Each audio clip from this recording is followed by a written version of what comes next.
po yung topic natin. Papa Joms, ay bad trip kay Kuya David, ha? Totoo ba? Pati ako naku-curious po ako. Dahil kay Carla. Unang-una para sa akin, si Carla at saka si Kuya David ay magkuya po yung turingan po nila. Kita naman po natin noon pa, no, may mga TikTok po sila, yung kay Bibi Rabay, napasabi pa nga itong si Carla na, "Kuya, ikaw na naman. Doon mo ibigay kay Papa Joms." So I hope na napanood po ninyo yon. Para sa akin, hindi po. No, wala pong katotohanan na si Carla ay gusto niya si David. So, tigil-tigilan na po natin yung mga mindset. Huwag po natin sirain yung samahan ng Jomcar. Go lang po ng go. My God. Ika nga po nila Kalingap serye po yan.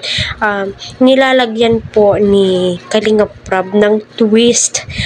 Para tayong mga viewers ay lalong ma-excite kung ano yung susunod ng kabanata. Sa Jomcar. Ika nga po nila, niresbakan ni Papa Joms yung ginawa ni Carla. So, para sa akin, nagtatampo lamang po itong si Papa Joms kay Carla. Ikaw ba naman, effort kang makita itong si Carla. No, nag-effort ka lahat naman po. Pagdating mo doon, yung tipong walang gana si Carla. Kasi nga, yung reason is nape-pressure siya.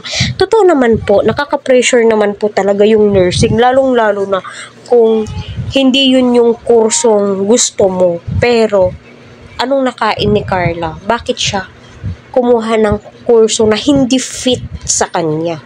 No? So, pagpasensyahan na po natin at wala pong katotohanan na si Carla ay gusto niya si Kuya David. Magkuya po yan sila. Close po yan sila.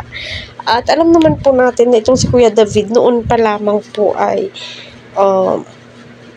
lapitin na ng mga babaeng beneficiary ni Kalingap Prab. Yung magaan siguro yung loob po nila kay Kuya David, no? Yung tipong feel po siguro nila, ay gusto ko to kasi napaka-friendly, approachable, no? Si Kuya David, kaya naiisipan ng mga viewers ng hindi maganda. Kaya wag po natin pag-isipan ng hindi maganda si Kuya David. Suportahan lamang po natin ang Jomcar.